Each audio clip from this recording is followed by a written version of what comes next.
Xo'p, assalomu alaykum. Bugungi darsimizda endi biz n harfidan boshlaymiz. Talaffuzi qanday talaffuz qilinadi? Xo'p, yozilishi ko'ryapsizlarki, mana bunday yozilar ekan. Harf shaklimiz, demak, tepadan pastga va chapdan o'ngga.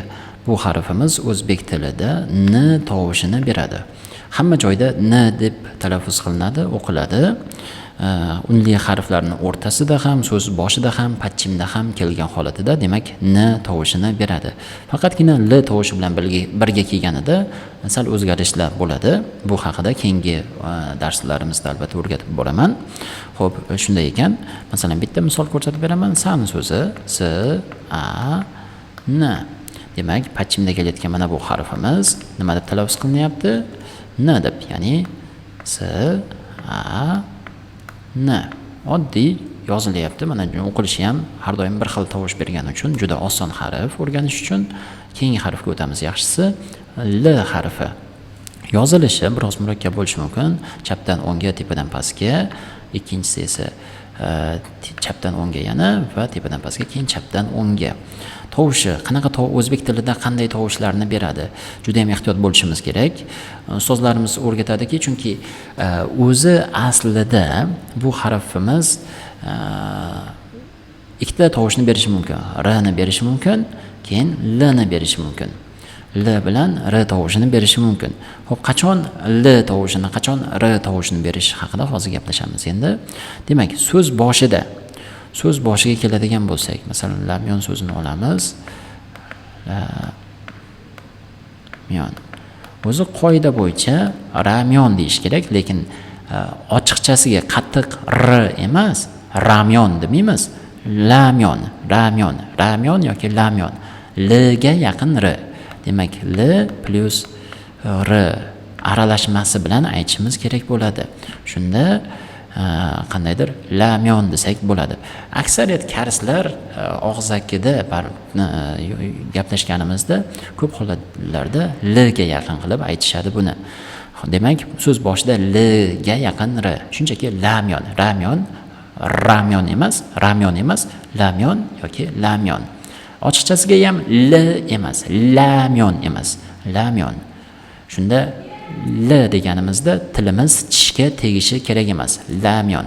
Bizda L harfi ochiqchasiga tishga tegadi, to'g'rimi? Lamyon.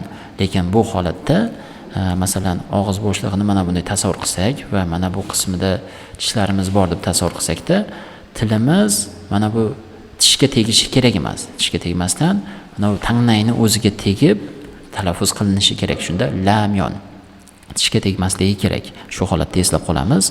Endi ikki unli o'rtasida masalan nara so'zida olamiz. Nara.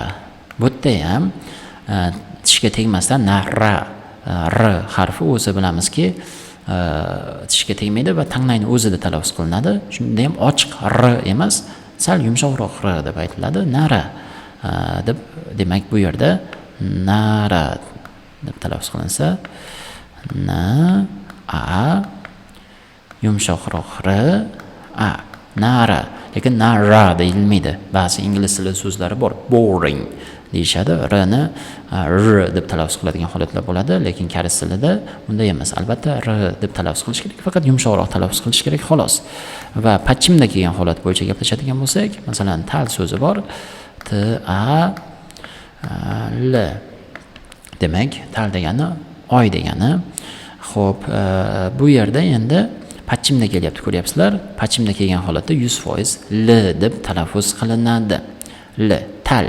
Faqatgina bitta istisno, bundan keyin agar yangi harf kelsa, ya'ni i harfi kelsa, tari deyiladi. Chunki nimaga? Ikkita unlini o'rtasida kelgani uchun bu l harfimiz pachimda l deb talaffuz qilinayotgan edi, lekin endi ikki unli o'rtasida kelgani uchun r ga aylandi. Tari bo'ladi. Xo'p, keyingi harfimizga o'tadigan bo'lsak, mana bu m harfi o'zbek tilidagi m bilan bir xil ishlatiladi har doim. Yozilishi chapdan o'ngga, tepadan pastga va tepadan pastga, chapdan o'ngga. Mana shunday usulda yoziladi. Tovushi o'zbek tilida qaysi harf tovushini beradi? Demak, m harfidek bir xil o'qiladi. Hamma joyda m deb o'qiladi. Masalan, omma, amado kabi. Demak, bu harf ham oson bo'lgani uchun, masalan, bitta misol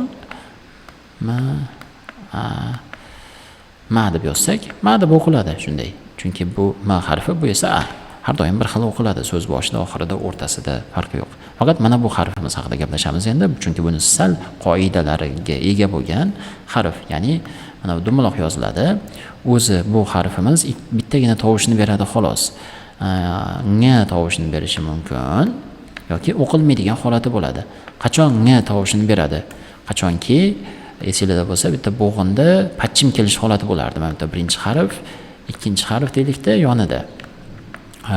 Ikkinchi harf yonida kelyapti-da, mana bu yerda pachimda kelsa, ya'ni uchinchi harf sifatida pachimda keladigan holatida demak talaffuz qilinadi. Masalan, k, a, ng. Kang so'zida mana bu yerda ko'ryapsizlarki, pachimda keldi, pastki qismida. Shuning uchun bu yerda talaffuzi qanaqa bo'ladi? K, a, ng. Demak, kang deb talaffuz qilinyapti. Ko'rdinglar-a? Faqat bitta so'z yana. Bitta istisnosi bor, adashtirmasligimiz kerak. Ya'ni, masalan, pang so'zini olamiz. P, a, ng. Pang degani xona degani. Bunga i qo'shimchasi qo'shilishi mumkin. Mana bu qo'shimcha. Shunda endi bu talaffuz qilinayotganda qanday talaffuz qilinadi? O'zi isiz bu p, a, ng deb talaffuz qilinardi. To'g'rimi? Ng deb talaffuz qilinardi. Endi bunga i qo'shiladigan bo'lsa, mana bu yonida qanday talaffuz qilinadi? Pangi bo'lyapti-da.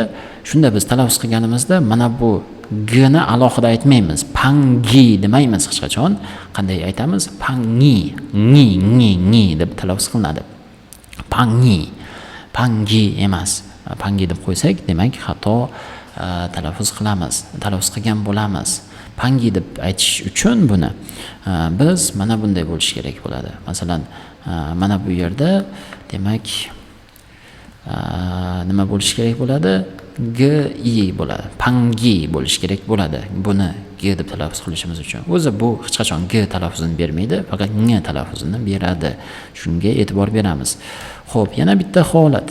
Boyagi holatga qaytadigan bo'lsak, mana bu holatga qaytadigan bo'lsak, xo'p, bu yerda ng talaffuz qilinyapti.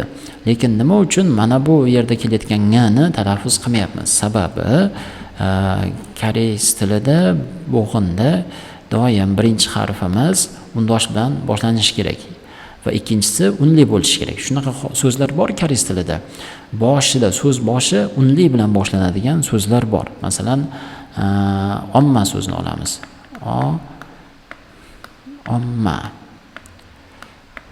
Omma degani, ona degani. Ko'ryapsizlarki, bu yerda 3 ta harf kelyapti bitta bo'g'inda. Bitta bo'g'in deylik.